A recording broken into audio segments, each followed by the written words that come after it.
welcome to another episode of FedMat Hangout Diary Bright. On today's episode of FedMat Hangout, we will be discussing the dividends of democracy in Nigeria and Africa as a whole.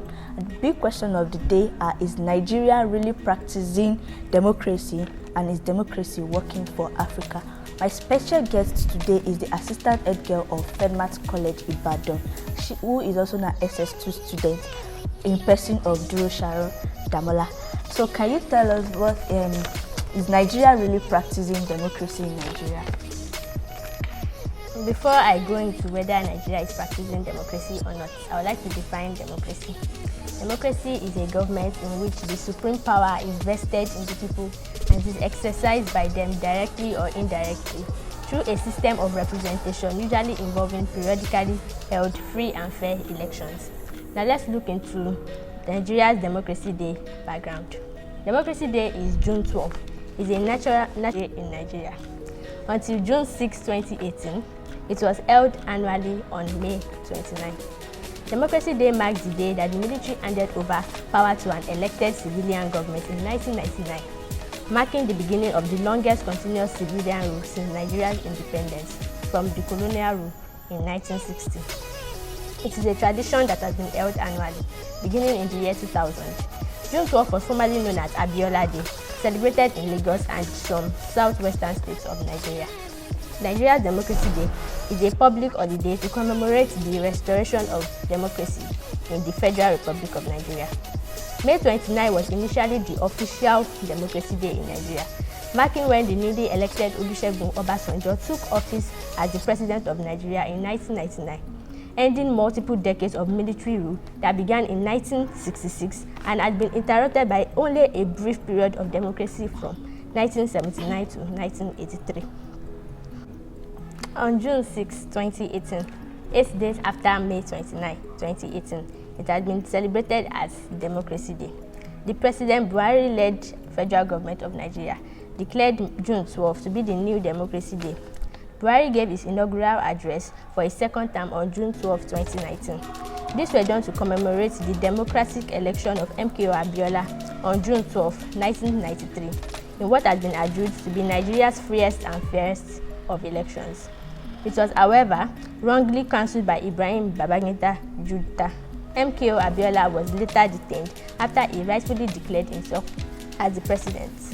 Chief MKO Abiola died mysteriously after drinking tea during the negotiation of his release.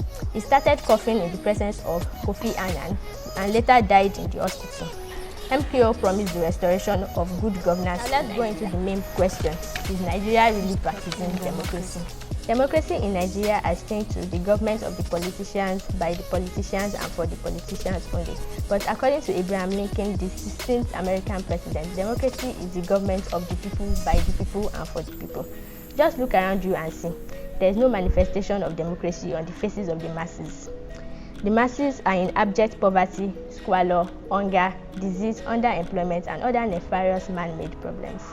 How else can one explain the bloated salaries allocated to the high-ranking public officers and the servants that are being owed many months of pay despite the mager amounts? Even the educated ones among the masses, graduates of various fields of 10 to 20 years in service, they are not enjoying the dividend of the so-called democracy. This is because the salaries of the so-called educated men, they are struggling to meet up with the demands of the society. Majority of government facilities enjoyed by the masses, like portable drinking water, electricity, good healthcare system, free education, they are all a story of the past. The common man has become his own government, providing power, security, water, and so on by himself. From 1999, since the civilians took over governance under democratic arrangements, we have suffered progressive deterioration of not only the country's infrastructural network, practically all our institutions, critical to socio-political and democratic advancement, have collapsed. Even government itself is grinding to a halt. What is evident beyond any dispute is that most politicians, especially of the ruling elite, have no positive idea of what democracy is about, and it is debatable whether we have any clear-cut out plan for moving the nation forward. If our experience thus far is the benchmark, then we won't be wrong to say that for current breed of politicians in power, Democracy is a government of the privileged few for the benefits of themselves, their families, and their friends.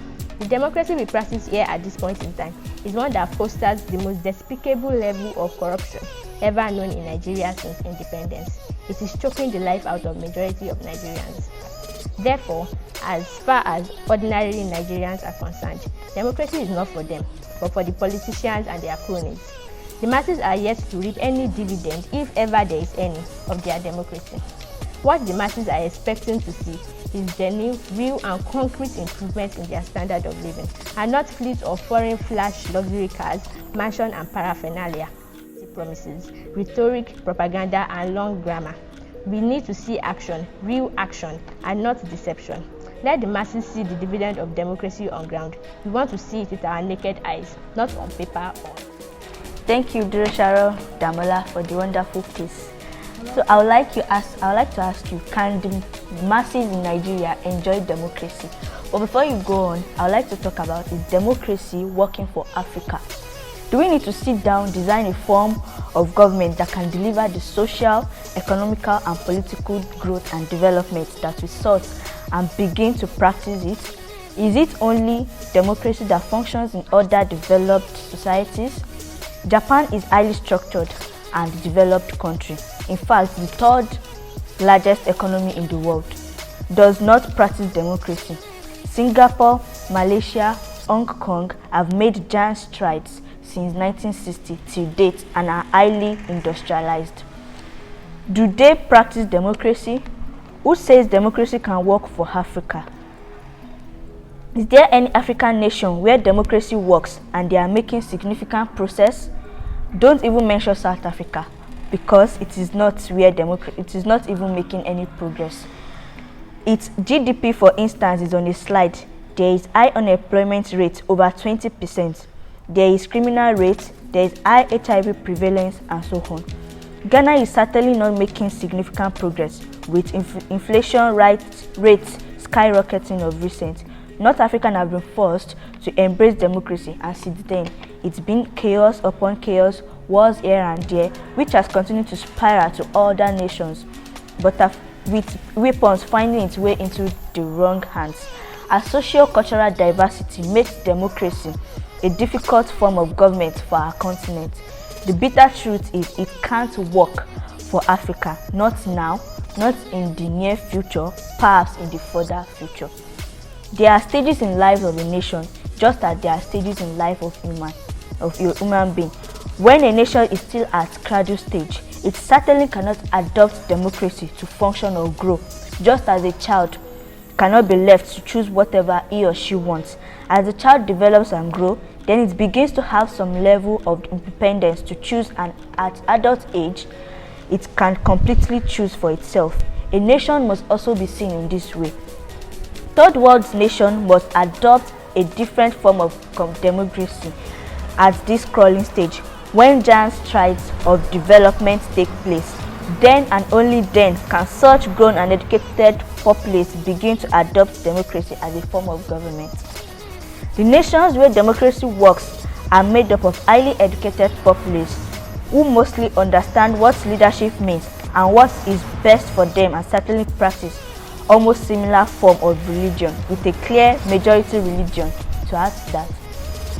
Third world nations are made up of highly uneducated populace who do not understand leadership and who do not know what is best for them, or do not know but choose to turn blind eye to it, and highly diversified ethnicity and religion. Even North Africa, that is dominated by Islam, cannot survive democracy. Their elder brother Saudi Arabia does not practice democracy, yet peaceful. Yet the United States is their friend and do not intend or plan to force democracy on them. Just for information purpose, Saudi Arabia is not the largest importer of arms and ammunition, the largest spender, spending over $10 billion for their defense. That is a working nation without democracy. It is high time Nigerian youth began to have such discourse as, can democracy even work for us? If not, then what system can we design and adopt? Or is it that we are so dumb as to not be able to think and design our own functional form of government? During our best years between 1960 to 1969, 1970 to 1979, when we are net exporters, when Naira was stronger than dollars, what form of government did we practice? Was it this pseudo-democracy or regional form of government? If we can't go back to regional form of government, then do we follow Singaporean model with a tweak or what? Let's think. The world only stands up for those that think. Democracy or pseudo-democracy that we currently practice cannot work for Nigeria. Back to my question, can the Nigerian masses enjoy democracy?